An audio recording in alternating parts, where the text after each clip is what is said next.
too. And we really want to welcome people to our group. So there's these just here list some benefits of being a part of a member of our chapter. Let's see here. Okay, come on. Oh, sorry, James. That was a sneak peek, James. Back it up. Okay, so another thing we're going to be trying out for the next couple months here are breakout sessions at the end of the presentation. And this is a time for us to, in smaller groups, maybe even one-on-one, get to talk about what did you think of the presentation, and to get to know each other a little bit more too. So a question we want to have percolating in the back of your mind today, and James can tell us if that's a good idea or not, I don't know, but what is one key takeaway from today that you could use to apply to your work? And in your practice with your clients. So have that percolating, maybe tuck that away. And if you feel inclined, you don't have to, but we'd love to have you hang out with us after the presentation and do a little of this discussion with somebody and get to know them a little bit more too. So we're going to try that out and see what you think of that. All right. So now I have the pleasure of getting to introduce James Garrett. So James is a brain coach, brain hacker, and founder of Brain by Design.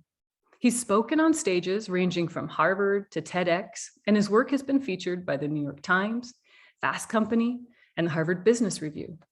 He spent years doing research with some of the best psychologists in the world at Columbia, Tufts, and Yale. He's a content creator and course builder, and his course on the science of coaching has been rated as one of the best courses for coaches and is currently certified by the ICF for continuing coach education credits. He's a certified coach through the Whole Fit coaching program. He also built one of the only brain-based positive psychology curricula in the Middle East and trained thousands of Arab youth in partnership with Queen Rania of Jordan. A rare combination of scientist, trainer, and entrepreneur, in 2019, James launched the Deep Change Project, a personal journey to discover what's possible at the outer edges of neuroplasticity and to overcome fear. Wonderful. So James, thank you so much. We're really happy to have you. And with that, I will turn it over to you. Thank you so much, Amber. That was a very, very kind introduction. And I'm so grateful to be here. So good to meet all of you. And I have a very, very big heart for the Intermountain West. I was raised in the Intermountain West. I have, Amber, I have two sisters who live in Montana, and lots of relatives in Utah and other places. So anyway, I did just leave. So we're now on the East Coast officially as of like a week ago. We love the Intermountain West. My wife was also raised in Denver. So let me just start out by saying today's discussion is going to be, I hope, very kind of a relief. I hope today's discussion is a relief. A lot of times when we talk about the science of, really anything related to human performance or getting better, improving in some area of our lives, oftentimes I think our clients or ourselves feel this as, oh, so you're telling me I have to do one more thing, on my plate. I'm busy, I'm exhausted, I'm tired, I have 2 kids, you have no idea, that kind of feeling, right? And today's discussion is like, well, maybe there's good news in the science. And maybe the good news is you need to do a little bit less, not a little bit more. And that maybe you can get more done by working a little bit less. Now, it's completely counterintuitive, this idea, but the science actually backs it up. And there's very good reason for this. So as we get better at managing our stress and really leaning into what I call brain breaks, or sometimes they're called micro breaks, which is deliberately pausing in our day, throughout our day, to recharge our mental batteries. By taking those time outs, we are better when we're in time in, right? When we're actually on really trying to get stuff done, where we work much more efficiently. So that's one of the sneaky. It's not just about quantity, it's really about quality. of time. So this is a mix of sort of managing stress, increasing productivity, and sort of feeling like, wow, I can maybe get more done by working less. Like, sign me up. Where do I sign up, right? So that's what we're talking about today. Let me just see if I can share my screen. There we go. Perfect. So the real, I want to start out with a story. This is my now 8-year-old who just started 3rd grade, but this is her 1-year-old birthday. So as Amber mentioned, my wife and I, well, our daughter was born in the Middle East. So we were in the Middle East for 6 years. And this is where this took place. So that's a candle, a very electrified candle. And I just want you to take in what you notice. All right. So just sort of take in the picture, take in the moment, take in the emotion. 1-year-old birthday, very big event. Sort of what do you notice about what you see? All right. Just to kind of soak it in. All right. This is time number 1. Now I want to take you to time number 2, which are her very first steps. See if we can get this to play. It might play sideways, but okay, Sophie, stand up. hopefully you can hear it. Stand up, please. Here she goes. Oh, good girl. Nice. That was a little step. Oh my goodness. So awesome. Okay, can you step? Come to mommy. Come to mommy. Come here.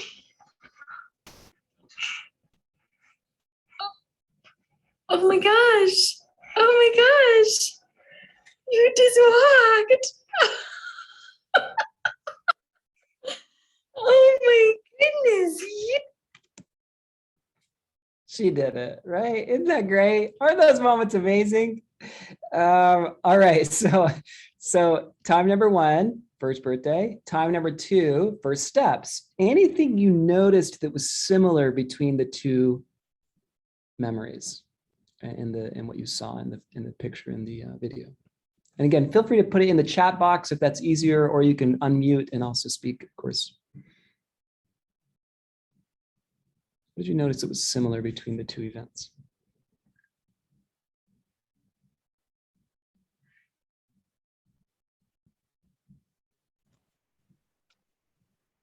Focus of the mom. Focus of the mom. Thank you, Pamela. Yes, she was very focused in both. Go mom, right? I see, Pamela, you said focus. Brenda says joy. In both from mom and from baby. But I think Sophie was a little surprised in the second one that mom was so excited, right? There's a connection. Margaret, yes, connection between mom and baby. Yeah, I love it. I love it. Anything else? Marcia says mom was present and encouraging. Yeah, good. Anything else you noticed? Focus and new experience, Vicky says. Yeah, all of those things are true, no doubt. Those are common elements between the two events. Anyone maybe that you noticed wasn't there?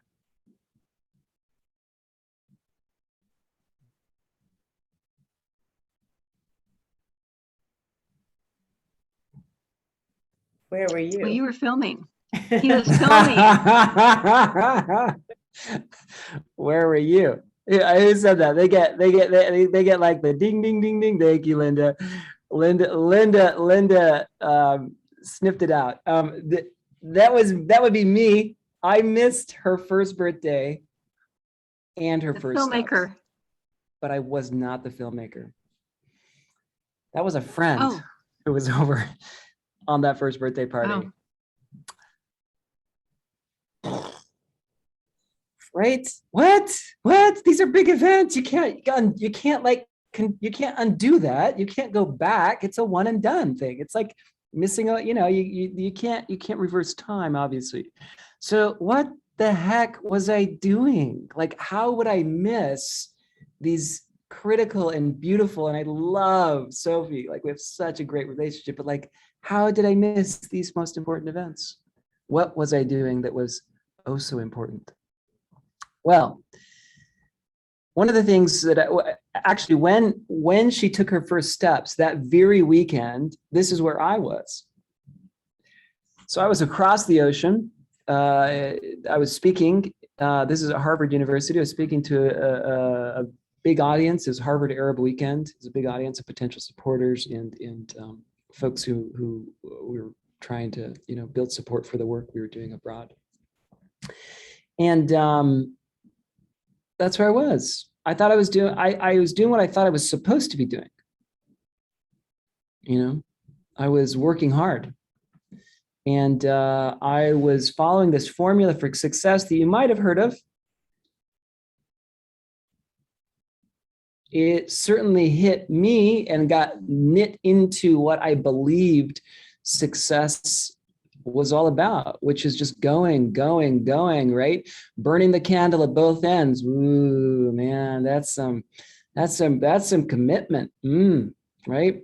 We wear it like a badge of honor. Being tired, burned out, like, ooh, man, I pulled an all-nighter, like that kind of stuff, right? Now, I think we do this a little bit more when we're younger-ish. It's hard to do that kind of stuff. I'm 40 now, so I don't consider myself old, but I'm older than I was when we were doing this. And that's exactly what happened. My wife and I both burned out. So after we'd been in the Middle East 6 years, we came back. We both gained a lot of weight. We had both had adrenal fatigue. Our bodies we burned out ourselves in the service of something that we obviously believed in. But we were following this formula for success that was go, go, go. And in the end, it didn't go. It couldn't keep going, right? It was not sustainable. So I want to just introduce this idea that we treat our bodies and our minds a little bit like they're machines. It's like, as long as the idea of like Angela Duckworth's, seminal work on grit, one way to interpret that is, well, if I just grit it out, I'm gonna rise to the top of whatever domain I'm in, right? Whatever I do, I'm gonna get really good at that if I just grit it out. Which, again, you can work 12 to 14-hour days for a season, maybe even a few years, but you can't do it indefinitely. And there are very good reasons, because our bodies are not machines. They do wear out, and they burn out, and we cause micro damage, actually, when we put them under so much stress. Knit throughout the body, we create micro damage throughout the body when we're under chronic stress. And that's what we were under as we were going through this process. So we got home in 2015 from the Middle East, and I started going, you know what? My background was in brain and behavioral science. And I started thinking, there's got to be a deeper puzzle here that I don't understand. Why did we burn ourselves out? Why was it? Do you have to, when you're doing something hard in life, and let's be honest, life in general is hard.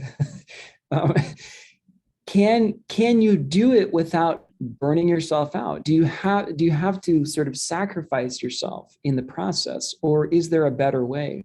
I kept asking this question because it was really haunting me. And what I realized is that there's this belief about time and productivity, that they're locked, that they're sort of equal somehow. Time in is equal to productivity out. They're like, 1 unit of time gives you 1 unit of productivity out. 1 hour on my email means X amount of emails complete, right? Well, what that leads to is this idea that, well, if I just put in more time, I am definitely going to get more done. And that leads to this belief that, well, if I just stay a little bit longer on my computer, or a little bit later at what used to be the office, right? And is, depending on their circumstances, but that's why we do that. is because of this belief that time is equal to productivity. And we also assume, of course, the opposite. Like if somebody peels off, the office or the equivalent of the office, which may be Slack, today when a team is working together and they just disappear at, say, 3 p.m., all the other team members are going to be like, whoa, where'd John go? Taking a little vacay. Interesting. Well, John, we've all got personal lives. I don't know where you're going at 3 p.m., but what makes you so special, my friend, right? And we get upset that people don't put in the time. But time and productivity, I started realizing, may not have that kind of relationship, at least not as tight of a relationship as we might suspect. And I started wondering, where does this idea even come from, that time is locked with productivity? And I started realizing that the more I did research on this topic, the more I realized, there's a particular kind of birth to this idea. And this idea really took hold in the Industrial Revolution, which is what you're seeing here. So the Industrial Revolution is when we all moved, not everyone, but vast, huge migration from farms to factories. And so you have these huge waves of people moving into cities, and they're working at the factory. Now, when you're working in a factory, and this was largely the type of work that was happening around the turn of the last century, if you're not physically present at the factory, you simply can't make stuff. You can't create value. You don't have the means of production. You don't have the, literally the materials, the machinery, et cetera, to actually create value in that economy. So time in was a little more tightly linked with productivity. Time in, meaning time at the factory, was a closer relationship with productivity. You had to be at the factory in order to be productive. But then this huge shift happens, right, during the 20th century. Peter Drucker coined the term, the knowledge economy. We went from working with our hands, by and large, to working with our heads. So this huge evolution in the type of work we were doing, from a largely labor economy to a largely knowledge economy, we totally changed the nature of work. But we kept all of the old systems where work was born, or at least industrial work, right? The post-industrial revolution era work.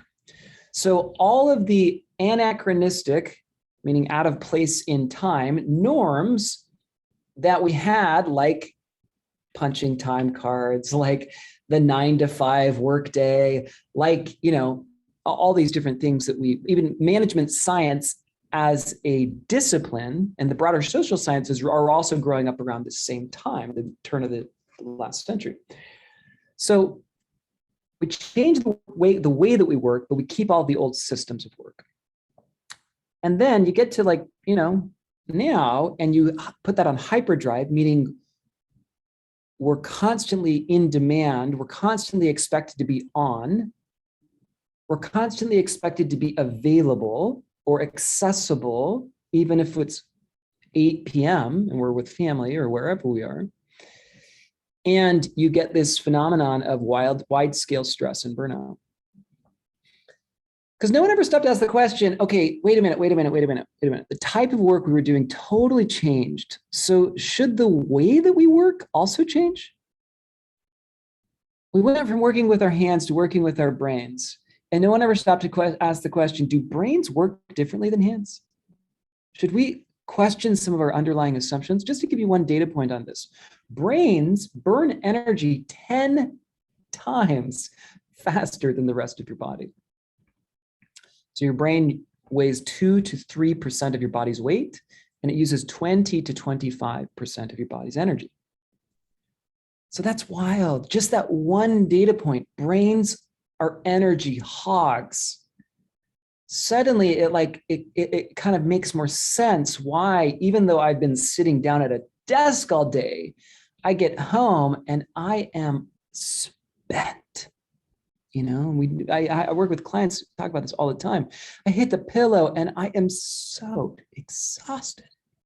Why is that the case? Well, your brain's, doing marathons all day long, and brains are energy hogs, so they burn energy much faster. All right, I want to tell you another story. He's a really interesting guy. He recently transitioned out of his role, but he was the CEO of LinkedIn for many, many years. And the CEO of LinkedIn had this really weird habit. So he'd get into the office every day. He would take a 2-hour block of time. He would chunk that out into 4 30-minute chunks, and then he would insert those 30-minute chunks in between his other scheduled activities. And during those 4 30-minute chunks, he would do exactly nada, nothing. He would kick his feet up on the desk. He might take a nap. He might go for a walk. Might stare out the window. Yeah, maybe look back at some notes for an old meeting. Nothing scheduled. No interruptions. Just time to reflect. So here he was running this multiple 1,000-person company, doing billions in revenue. And he's flushing 2 hours of his day down the toilet every day. 2 hours of potentially very, very valuable and productive time. He's not scheduling meetings back to back. He's buffering them with a 30-minute break in between. I read this. I was like, okay, this guy's crazy. He's crazy. He's either crazy or he's crazy brilliant. I got to figure out which it is, you know. So I dig in. And sure enough, he's tapped into something that brains do naturally, which is take breaks every 90 to 120 minutes. So brains are not these go. Brains are really bad at marathons. And your brain can really only focus for about 90 to 120 minutes on average before you start seeing steady declines in your capacity to focus. This is when, at the end of a 90-minute sprint, you start having the urge to check Facebook or Instagram or YouTube or the news, like just like the empty calorie brain candy of choice, you know, internet brain candy of choice, like whatever is your favorite, you'll feel this increase in the urge to open a tab and just mildly distract for a few minutes, right? That's what we're talking about. That capacity to stay focused and do the hard thing diminishes considerably, and the urge to do something easy, like eat a mental donut, increases. All right. So brains, you know, his name is Jeff Weiner. He had a different formula for success than I had. He had the first part of my formula, which was go. He was very, very hard working, but then he would, again, middle of his day, recharge, and then he would rinse and repeat, go, recharge, go, recharge. So when I was in Jordan, I was working in marathons. And this guy is working in sprints and breaks, sprints and breaks, sprints and breaks. And sure enough, that's a better way to get the most out of your brain. Because your brain is like your cell phone battery. After a certain amount of time, it needs a recharge. And if you don't give it the recharge, lots of bad things start happening, like surfing YouTube, or eating Ben and Jerry's, or a number of other things, right? Like the ability to keep ourselves on task is greatly diminished. So again, this might look like, 9 a.m., 10 a.m., 11 a.m. Life is still good. 12, 1 o'clock, 2 o'clock, 3 o'clock. 4 o'clock, 5 o'clock, squeeze out a couple more emails, right? Who can relate to that feeling? And then like 3 p.m., you're so tired that you're kind of faking it until you make it, but you've still got a couple more hours in the day.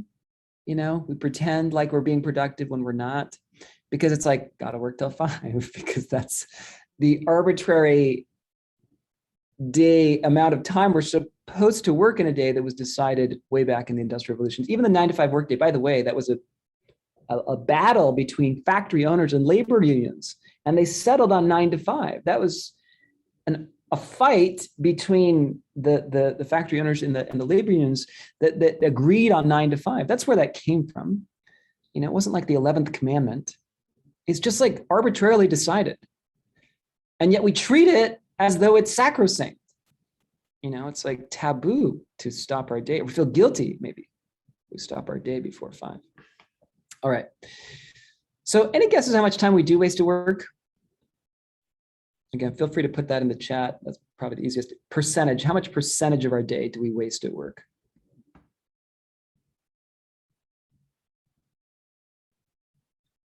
Chris says 33, Annie 60 minutes, Stacy 25, Vicky 30%, Todd 80%. Oh shoot, Margaret 20%. That's a good range actually. Anybody else want to take a stab?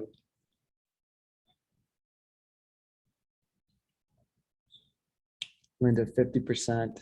Linda's keeping it even Steven. Half the time we waste, half we don't. I love it, Linda. Thank you. All right. So this was research that was done by Mihai Csikszentmihalyi. He's the author of Flow and was really the originator of the concept of flow and really put good science around the state of flow. And what he found is that we waste around 25% of our day. Now, interesting little asterisk on this data point is that this data was done in the late 90s. So that's when email was cool and the internet was a thing, like it was new, right? So this is before iPhones, this is before social media, this is before YouTube, this is before a lot of things that are much more sophisticated in how powerfully they distract us or pull us into distraction. And so, yeah, the closer estimates now are around 35 or 40%. I think Amber actually nailed that. Good work, Amber. Vicky got pretty close. Chris got pretty close. But this is one of the best data. I still quote it because it's on the more conservative side. But we're at least wasting a quarter of our day. Interestingly, that's also the same amount that the CEO of LinkedIn is taking as a brain break. 2 hours out of his day, 25% of an 8-hour workday. Okay. I got to do this one. I could cut this out, but I'm going to put it back in. Where are you when you have your best ideas? Again, feel free to put that in the chat. When ideas like occur to you, like, oh yeah, totally should do it that way. Chris says the shower. Chris says exercising. Todd hiking. Amber on a run. Vicky bathtub. Pamela on a walk or driving. Linda outside. Tub. Vicky not working. Chris in bed. Stacy when I'm on a long run. Good, yeah. Exercise, you can do something that's in your default mode network. Kimberly, you're on to me. Good work, Kim. Yeah, so what's so fascinating about the way brains actually work is that we tend to have ideas, even our best ideas, in the most random of places. And whoever said that, was that Chris? Yeah, definitely not while we're working. And what we mean by working from a brain perspective is when we're directing our attention at something, right? When we're staying on task, when we're mentally focusing on something, right? That's when we're typically not, we're behind a doc with, a Word doc, and we're trying to create a proposal or build a marketing campaign or whatever it is. That's not when, I've asked this question hundreds of times and no one's ever said behind my computer, which is a focused state typically when we're behind our computer. So let's kind of unpack this, how the brain actually works and why good ideas occur to us typically on breaks, what we would consider a brain break or something that's not mentally difficult. So the brain never actually turns off. We like to think of productivity as like, even the words we use for it.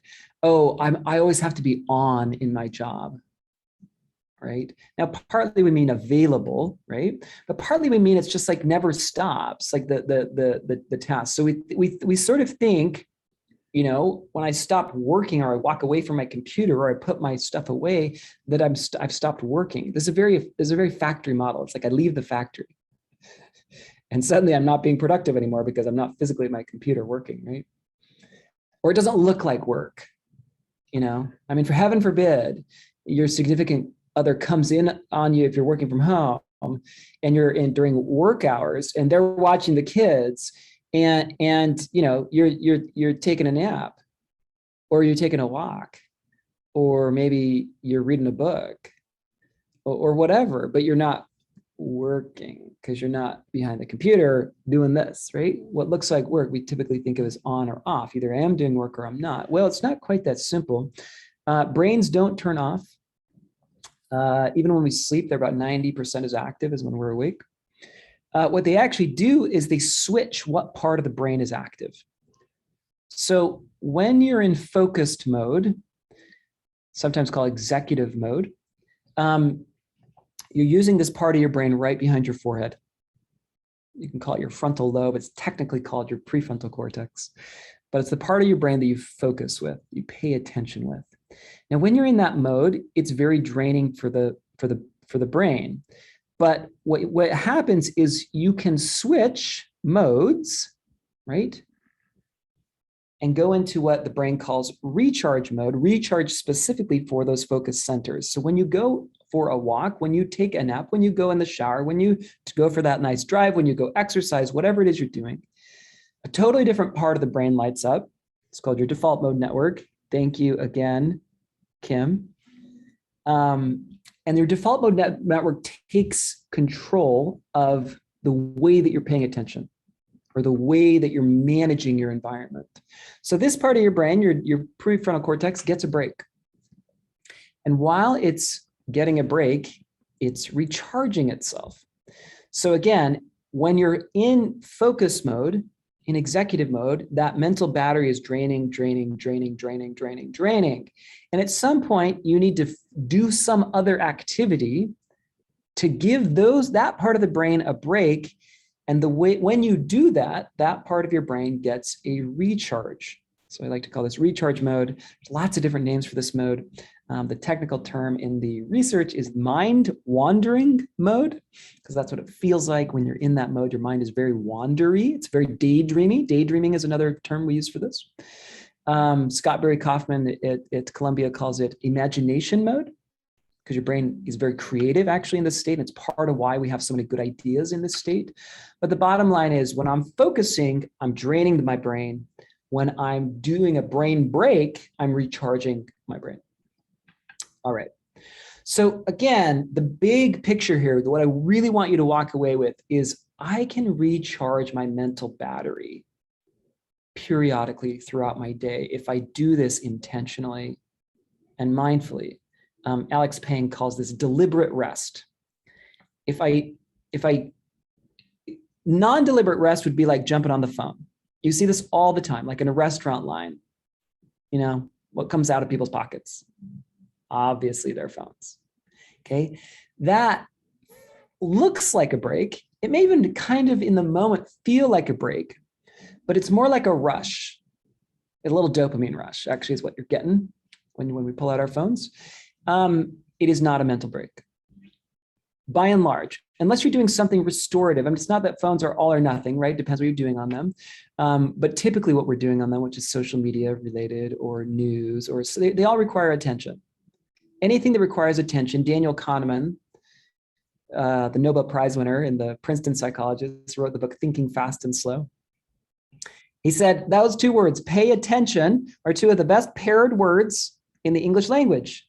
You know, pay attention, right? Because you have to pay for attention.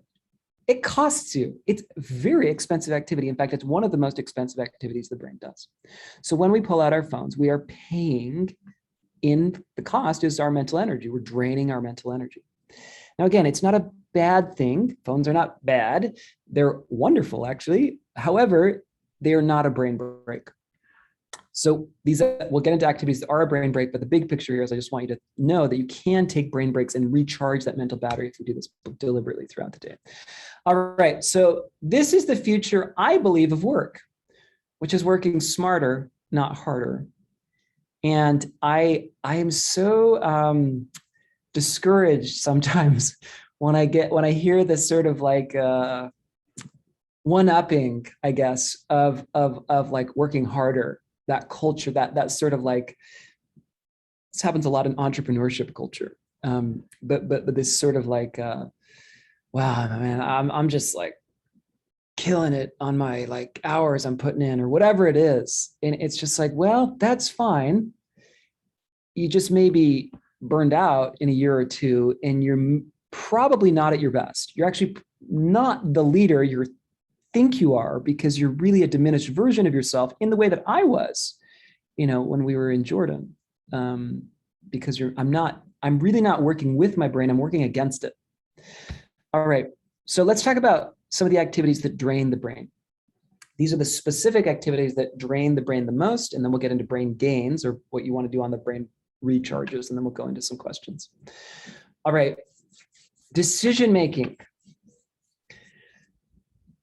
I want you to think about, just reflect, like when you wake up, you are bombarded with decisions. I mean, think about it. The first decision you have to make: do I hit snooze, or do I wake up? Right? And it, a lot of people, even though I never recommend this, but a lot of people wake up with their phones, right? And you see what a phone alarm does. The snooze, have you ever noticed this? The snooze button is like massive. It takes up like a third of the phone. It's big, orange, juicy, just begging you to push it. The dismiss or whatever it is underneath, it's like in like little white. It's like, I can almost hit it. Sometimes I miss it. That's like, I don't know who designed that, but it's like, no, I want to wake up, people. Like, I don't want to be encouraged to snooze. I want to wake up, right? But that's the first decision. So we start with snooze. Do I snooze? Do I exercise? What am I wearing today? What are we eating? What's going in the kids' lunchboxes if you have kids? What are they wearing if you have kids? Like, with pandemic, it's like, do I take a shower today? That wasn't a decision before, but it kind of is now, right? And you have all these things, right? Boom, within like minutes, you've got 10 decisions you have to make. And then the day goes on. Boom, it's many decisions. Decisions are exhausting. Brains hate decisions. They will avoid decisions if they can, but we usually can't, right? And so when you get to a point where you've made too many decisions in a day, you get something called decision fatigue. And decision fatigue is bad because you start making really bad decisions when you're in a depleted, decision fatigued state. Basically, as the day wears on, you make worse and worse decisions. That's why it's never really a good idea to make a big decision late at night. And just to give you a couple more data points, surgeons make 3 times more errors in the afternoons than in the mornings. These are human errors, right? These are, I mean, they can be chalked and categorized as whatever, I suppose, but they are surgeon errors they've made because of poor decision-making ability, because their decision-making capacity has been steadily diminishing as they perform their 2 or 3 surgeries of the day. So the point is, they get to that afternoon slot and they are in a depleted state. They've made too many decisions and they are not at their best. This happens with all of us. So decisions are very exhausting. Pre-deciding anything and everything you can, especially in the morning routine, is one of the very best ways to conserve your mental energy, to manage that mental battery a little bit better and hang on to what's in the tank instead of spending it all. So a couple simple examples. I make a breakfast smoothie, same breakfast smoothie every morning. It's sort of boring, but it is delicious. And my same with my family. I'm the breakfast guy, so I everybody knows like what we're having, right? Now with the kids, it can't be quite the same every day. So we've got a little menu, right? It's like Monday we do this, Tuesday we do this, Wednesday we do this. So they get some variety, but the variety is planned and it's scheduled, it's predictable. There's no decision required, basically. And there's a shopping routine that's connected to the breakfast routine. Like it's a system where the decision was made once and it never really needs to be made again. And incidentally, it doesn't need to be argued about either because the kids know it's Thursday and on Thursday we have breakfast burritos or whatever we're having that day, right? All right. Networking is such a drain. Now, post-pandemic, this sounds pretty good. I know it does. But in general, networking is very tiring for the brain. You're monitoring the impression you're making on others, typically, And it's pretty exhausting for the brain to socialize with people you don't know so well. All right, traffic. Traffic's a biggie. Now, again, depending on where you live, you may have more or less traffic. But traffic drains the brain for a couple of reasons. One is we get grumpy in traffic. We have pretty much a negative emotional response. We're either late for a meeting, so we're stressed, or we're just like, people are kind of rude when they're driving. And so they do rude things and they make us kind of mad, you know? And so anger is expensive. So is anxiety. They're very hot and very expensive emotions to run. They're not free. From an energy cost perspective, they cost you quite a bit of energy. Now, what do you do about that? Well, one of the most important ways to manage negative emotions specifically is, there's two tools. Mindfulness, so breathing. So when I'm driving, I'm typically deep breathing I'm doing deep breathing of some kind. So I typically use the drive time as a deep breathe. It's akin to meditation. It's not quite meditation, but it's a deep breathing exercise I do just when I'm driving. So whenever I get wherever I go, I feel good again. I feel kind of better than I was. Instead of leaning into the intensity, whatever the traffic, I'm trying to use it a little bit like a brain break. Now, the other thing is reframing. The technical term for this is cognitive reappraisal. But you reframe what somebody did to you that was really rude. You know, they cut you off, jerks. Well, that's one frame. Another frame might be, oh, poor soul. They're going to the hospital. I am so glad I am not them right now. I really wish them the best. I hope everything goes okay. Now, cognitive reappraisal or reframing is probably the easier way to say that. It's been shown to be one of the most effective ways to downregulate or let go of negative emotion. When you switch the interpretation of an event that's irritating, almost like magic, the emotion will disappear. And so, and it doesn't have to be the hospital. That's I know it's a little dramatic. It could be like, they're late for work again. This is the third time. Today's the day they might get fired because they said 3 strikes, you're out last time the boss talked to them. Oh, I hope they make it. Go, blue car. You can do it. Right? Totally different interpretation. It's the exact same event. So again, that reframe, even though it feels like what happened was obvious, it typically is not. Obviously, unless you pull the person over and ask them what's going on in their mind, you'll never know.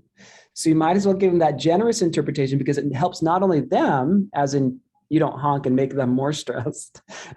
It helps you because you get over it so quickly. All right. Resisting temptation.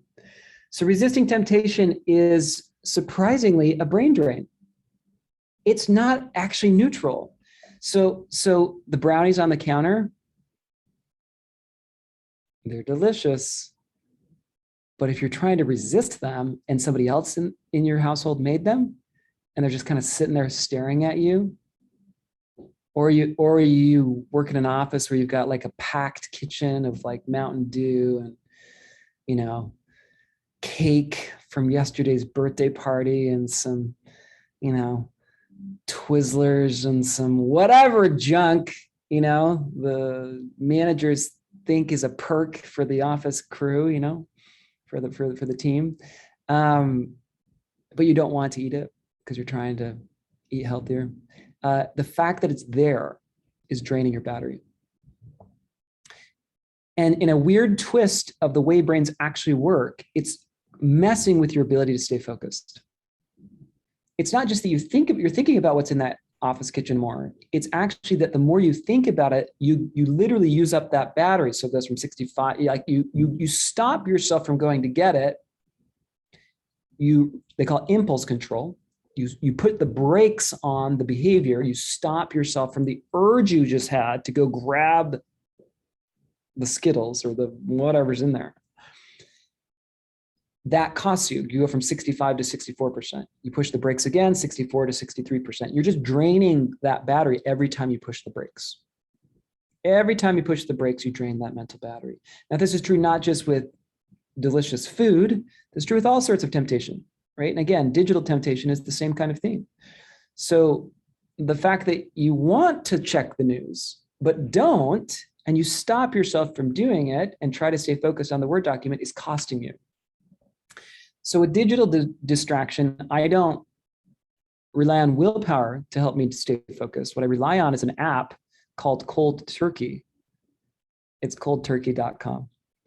It's getcoldturkey.com.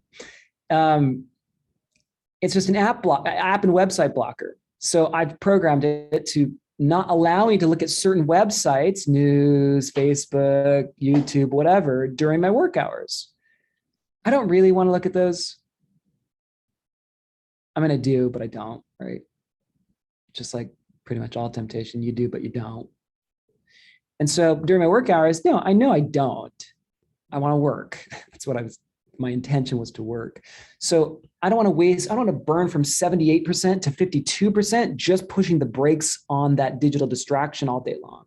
What I want to do is outsource that to a technology that takes care of the problem for me, doesn't allow me to even access those websites, and then there's no temptation because I've literally taken the temptation away from me. Same thing with food. So the only way, truly the only way to successfully eat better is to have better food in the house and have anything you don't want in the house out of the house. That's it. And again, it's a principle of friction, right? The less steps you have to take to eat the healthy food, and the more steps you have to take to eat the unhealthy food, the more likely you are to eat the healthy food and the less likely you are to eat the unhealthy food.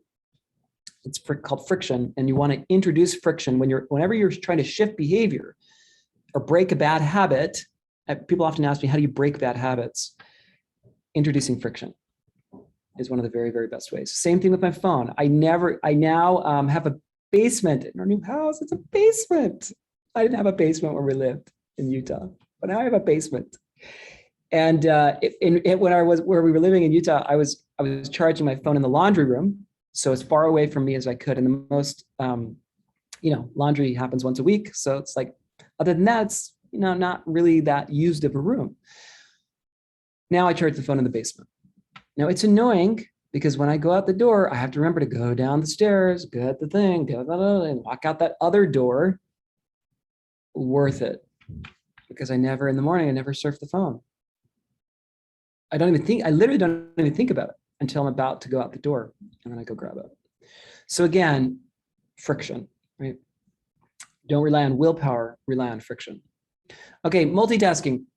Multitasking is a brain drain. It is a lovely, fun thing to do, but it is really tiring for the brain. Here's the data on multitasking. This is from Earl Miller's lab at MIT and Clifford Nass's lab at Stanford. You can't multitask. What? Yes, you can, James. Well, science would suggest otherwise.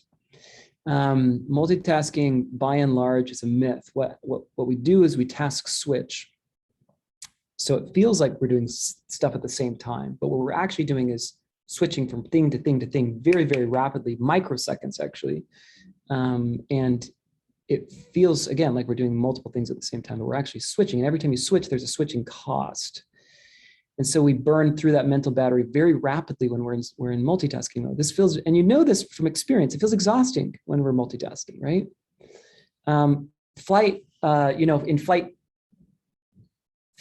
Air traffic control in the flight towers at the airport. These are classic jobs that require task switching, that the nature of the job is to task switch very, very frequently. One of the things that just organically came up is they've started to require the people who operate those flight towers to take 30-minute breaks every about 90 minutes. It's now policy. They have to take a 30-minute break every 90 minutes because they realize that if they don't, they start making mistakes, dumb errors. And if your people's lives are in your hands, you can't make mistakes. So brain breaks, right, are what's required. And so again, a lot of these things in different professions have come up organically because they just realized that, they figured it out that people make mistakes if you don't give them a brain break. All right, so multitasking, the actual data are you make 50% more errors. It takes you up to twice as long to finish any one task when you're in multitasking mode. And you're stressed. Your body's flowing with cortisol because brains are multitasking averse. They don't like multitasking. All right, negative emotions we actually already talked about. They burn hot, so anger, anxiety, fear, resentment, etc. Oh, kids, really? They're a drain?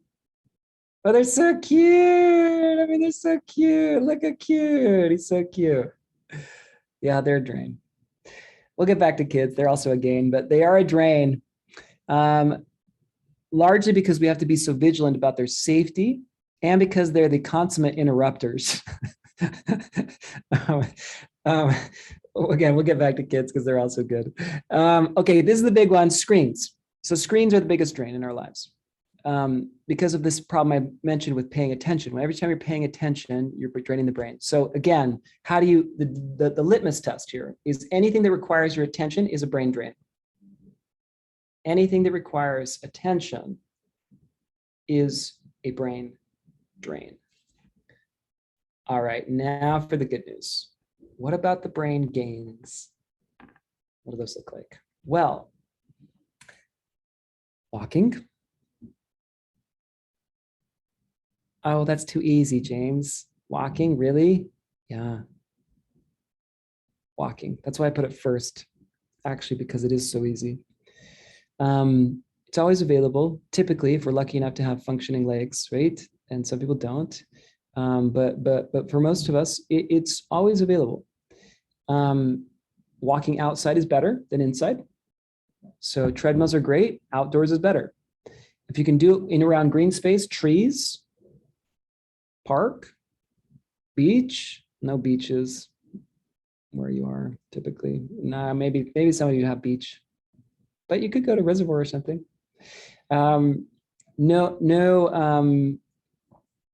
Anything, water, green trees, sunshine. These are kind of the main ingredients of being outside. So sunshine on your skin will produce serotonin in 15 minutes. In the gut, you'll release serotonin, which will make its way into your brain and you'll feel better. So we just feel better when we're in nature.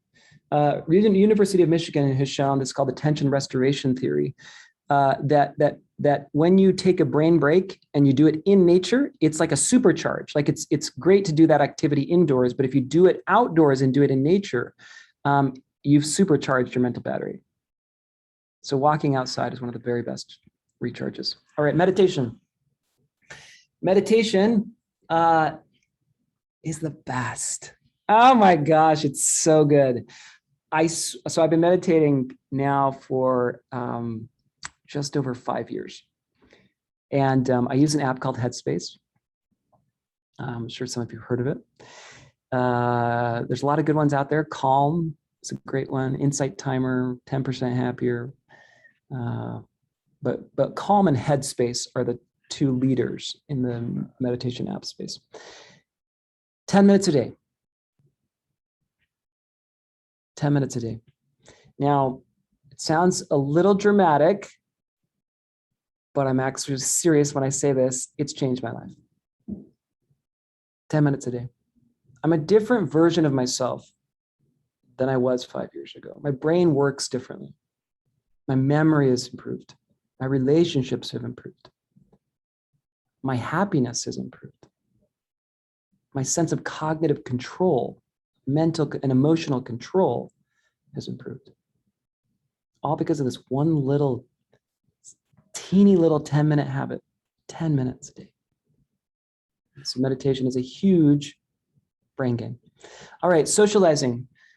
People we know, love, and trust. This is different than networking. Networking is people you don't know, don't really know if you can trust them. They seem nice, but you're like, well, so what do you do? This is not that, right? This is, oh my gosh, it's so good to see you. How are you? How are you doing? How are the kids? Like, what's up? It's been so long. That's this kind of person, right? Friends. Typically, they're friends and family. the family that you love, not the family that gets under your skin, your favorite members of your family, all right? So friends, favorite members of family, and close colleagues. So people you really, really enjoy, that light you up, that give you walk away and you feel better. That's who we're talking about here. All right, music. Music. I mean, Apple rebooted their entire business based on this one phenomenon, how good we feel when we listen to music. We do. We love it. Why do we love it? And there's lots of reasons. There's a whole psychology around music, why the brain recharges and refreshes and it gets rewarded when listening to music. But music feels good.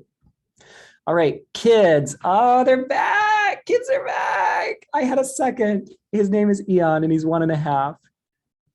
He's so sweet. He's literally about this size. They're also a gain. So wait, how can they be both? Well, they're a gain primarily because they pull us constantly into a state of play. So I think of kids like little play satellites. You know, they're just orbiting around us. And they're just waiting for us to enter their orbit. And typically what that requires is getting on their eye level. So squatting down and being like, and getting eye to eye with them. And when that happens, I know it's like clockwork. My 1-year-old, he's like, oh, Daddy's playing a game with me. And then we chase each other around.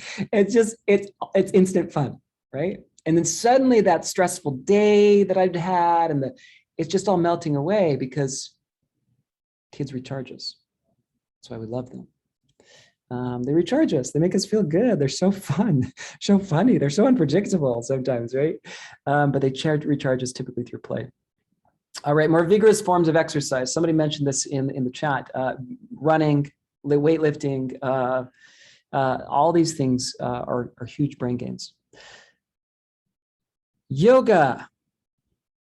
Now, yoga can be done anywhere and in any small dose. You do not need to do a 45-minute yoga session for it to count.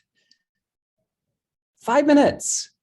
Give me a couple warrior ones and warrior twos and maybe a downward dog. I mean, you know, like just a couple, like, because again, what you're getting blood to your head, first of all. You're stretching and you're just kind of resetting. So stretching would be another example of this. You can stretch if you like that better than yoga. But it's just resetting the physiology of the body in a way that really does recharge us. The one I don't have on here actually is massage. But massage is also a great brain gain. So anytime you go massage, you could be like, yeah, I'm making an investment in my health right now. This isn't indulgent. I'm making an investment in my health right now. I'm taking a brain break. It's an expensive one though. All right, naps. This is one of my absolute favorites. I'm not going to go off screen, but my nap pillow is right there next to me because I believe in naps. I actually took one right before this call. I do one not every day, but nearly every day. 27 minutes is what the science has shown. Don't do them longer than 27 minutes. If you do, you'll feel groggy when you wake up. It's a really weird time, right? Why 27? Well, it takes 7 minutes to fall asleep on average. It's really a 20-minute nap. What you're really after is a juicy 20-minute nap, but it takes 7 minutes to fall asleep. You want to be asleep for 20. So that's the perfectly scientifically timed nap. And by the way, if you do that, right either after lunch or in that 1 to 2 p.m., maybe as late as 3, that 1 to 3 window, the rest of your day you'll feel as fresh as your morning. So it's almost like you have 2 mornings in terms of mental energy. It's amazing. And it's so much better than the caffeine and sugar options. You know, that's typically what we do to power through the last few hours of the day. So much better, so much long-term. I didn't get into this, but I was powering through in Jordan with a Pepsi habit. That was one of the not so good habits that I picked up, right? When I got back to here, to the States, I swapped my Pepsi habit for a nap habit. Same trigger, I feel exhausted in the afternoon. Different behavior, Pepsi for nap, same reward. Energy uptick. Trigger behavior reward, trigger behavior reward, trigger behavior reward. I'm just substituting a health harming behavior for a health promoting behavior. All right. Doodling and drawing, things with our hands. So knitting, crocheting, woodworking, painting, puzzles, adult coloring books. One of the things that I really love doing with my hands to relax, I shouldn't say love, that's a strong word, is the dishes. That's one of the things I'm the dish guy in our family. So kids are in bed, it's usually my wife and I talking, and I'm just doing the dishes, or just me doing the dishes. And sometimes if my wife's doing something else, I'll call somebody to make it a 2-for-1 activity, like I get to socialize and do something like the dishes, or I just let my mind wander, right? So again, laundry can actually amazingly be a brain gain as well. Laundry and dishes, because they're routine tasks. They're not cognitively complex tasks. And we've done them so many times that we don't have to think that hard when we do them. So anything that allows your mind to wander. This is the litmus test for this one. The other one is anything that you have to pay attention to. This one feels like mind wandering. Your brain flits from this thing to this thing to this thing. It feels a little bit random, a little scattered, actually. When that's happening, you're in a brain break. It's working. You're in mind wandering mode. That's what the brain does when you don't require it to do anything at all. All right. How long should these breaks be? We're almost done here. How long should they be? All right. Whoa, 1 minute? Are you kidding me? Is this some kind of joke? No. This is I've trained at hospitals, and I swear it's like the only thing I can get through is like 1 minute brain breaks, because it's like the culture is so intense at hospitals. It's so intense. I have a brother who's an ER doc in Atlanta, and I'm just like, oh my gosh, just chill out, everybody. Like, give people some time to catch their breath, right? But I'm like, let's start small. So 1 minute brain breaks will actually improve your cognitive recharge. You will get a recharge. Now, it's not as good as a broader brain break, but it does have an effect. So if all you can do is step away from the computer and touch your toes, like just do that one thing, it will recharge you. 5 minutes are probably my favorite, because I still am very able to give myself permission to do these, because even in a busy day, I'll do them. What I've actually done, shoot, my water bottle's over there. I have this big 2-liter water bottle, and it's what I try to drink every day.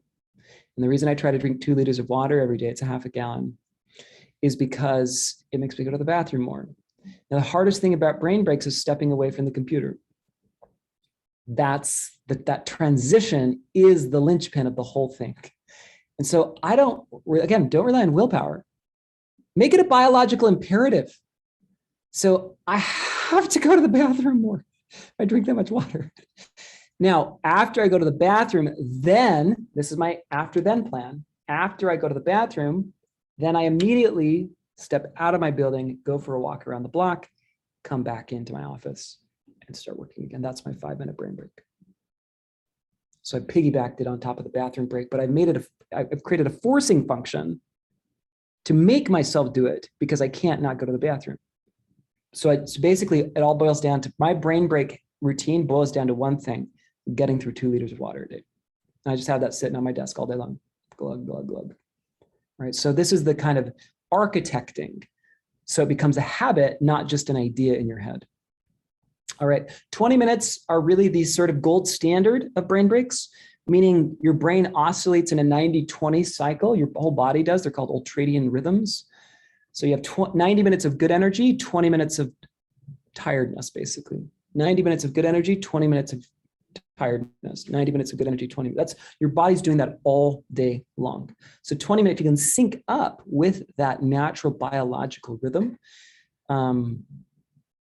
it's like dynamite. It's amazing. It's amazing. Okay. I want to just quickly, before we finish, I created a PDF so you can remember what we've talked about today, and also just sort of outline a few sort of important points. If you text the word habit to the number 44144, it'll give you a PDF, right, of the presentation today. I also just want to briefly, before we go into Q&A, and we will go into Q&A, just mention that this is what we did today was part of a broader 30 continuing coach education credit hours from ICF, but it's a broader course called Brain Science for Coaches. I just put the link in the chat, but I want to just make sure I explain this briefly and give you a discount code for that, if anybody's interested. All right. There is the one there. The timing is actually kind of impeccable. I just started a new round of the course. We have a really great cohort of coaches who just started yesterday. So we did our first live session yesterday. So if you were interested in this, I still have about 2 spots. I think I can fit about 2 more people into this particular cohort. But this is what it entails. So there's a quarter of it is on habits. A quarter is on overcoming fear, managing stress and anxiety. A quarter is on happiness and positive psychology and all that awesome research of human thriving. And a quarter is on increasing productivity. So it is a crash course in the neuroscience and behavioral science of how to get these different areas moving in people's lives.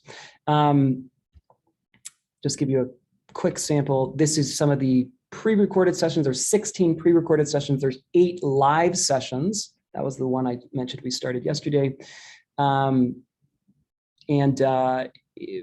Basically the course is designed so that you don't have to read hundreds of books. So that was what I did. And I've distilled it into what I think is a very concrete, very user-friendly, easy to understand, very actionable, meaning you can actually implement this with clients through exercises and things that you're going through in the course. There's also suggested readings and among other things. But let me just quickly see. Okay, so this is a group that I just had two cohorts ago. This is what they had to say, and then we'll go into Q&A. I haven't done my evaluation yet, but I've been so impressed and happy to learn this information, and it's directly applicable to everything I'm doing, including in my own life. It's been fabulous. Thank you. You're so positive, so you can see it really works. It's amazing.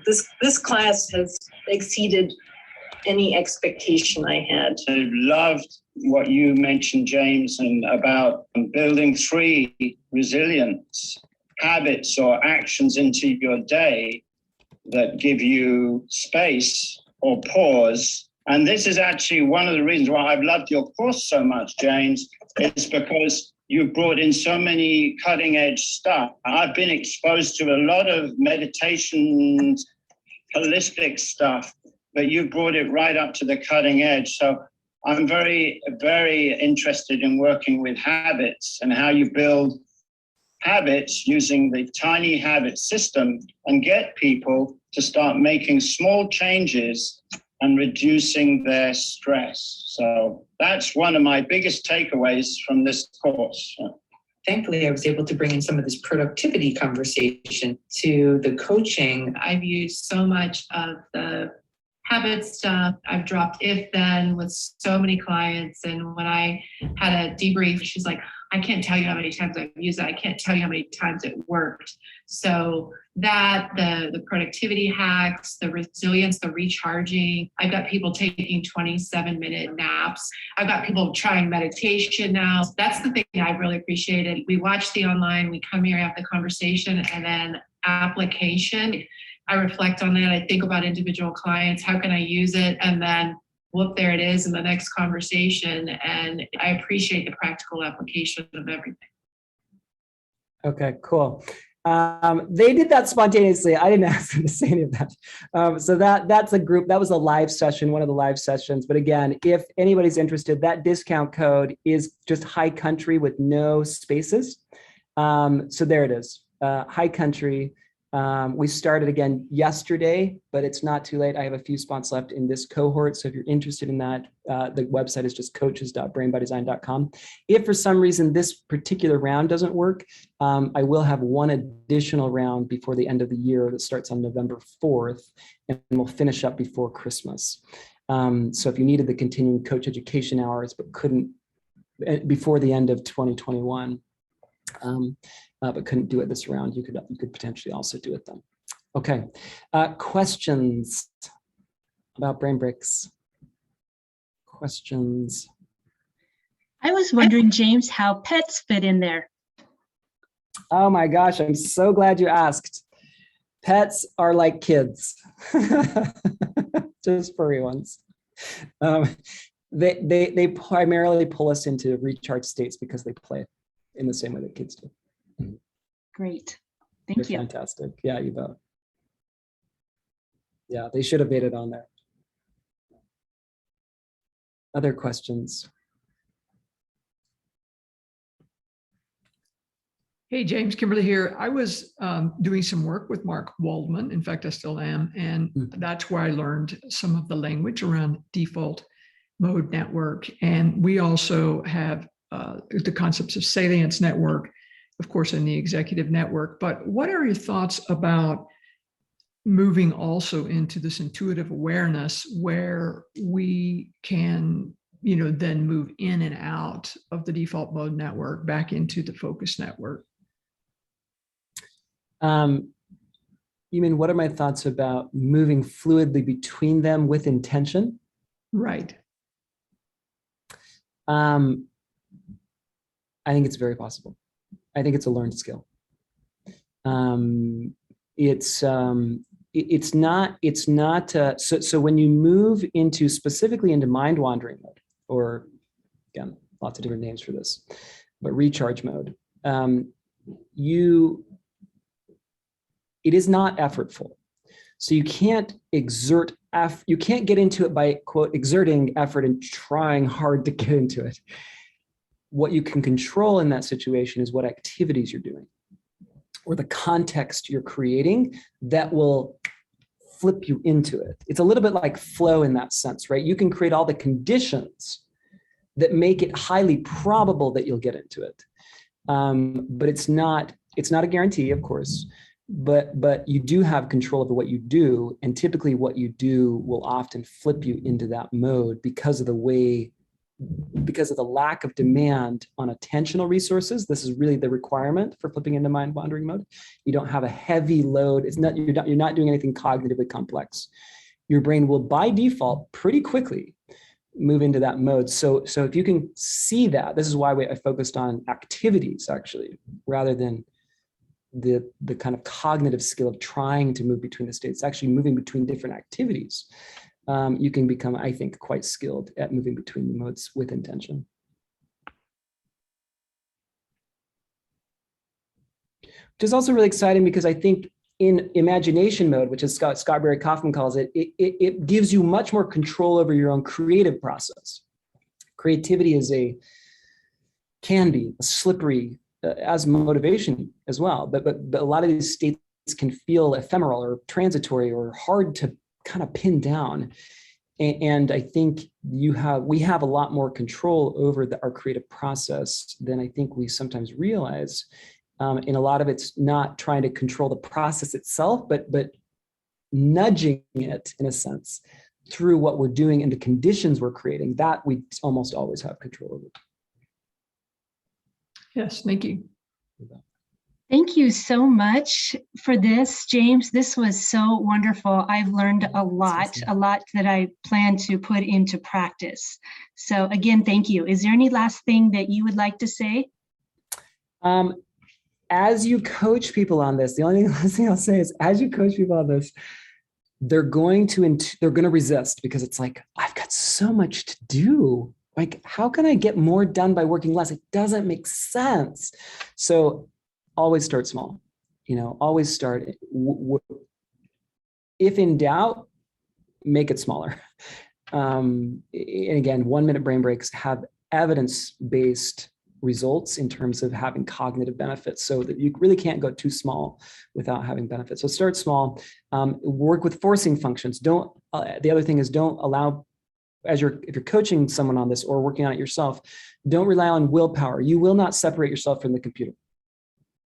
You really need to find some other mechanism, like a bathroom break, to piggyback on top of the brain break and be creative about how to get yourself to do them.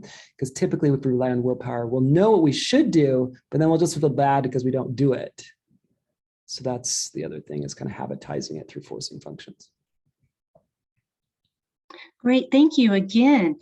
Really appreciate it.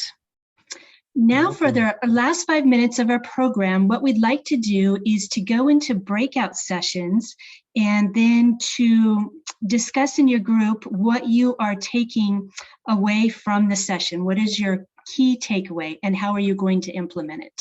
So I'm going to stop the recording now, and then we will go into our breakout sessions. And again, thank you, James. Really appreciate it.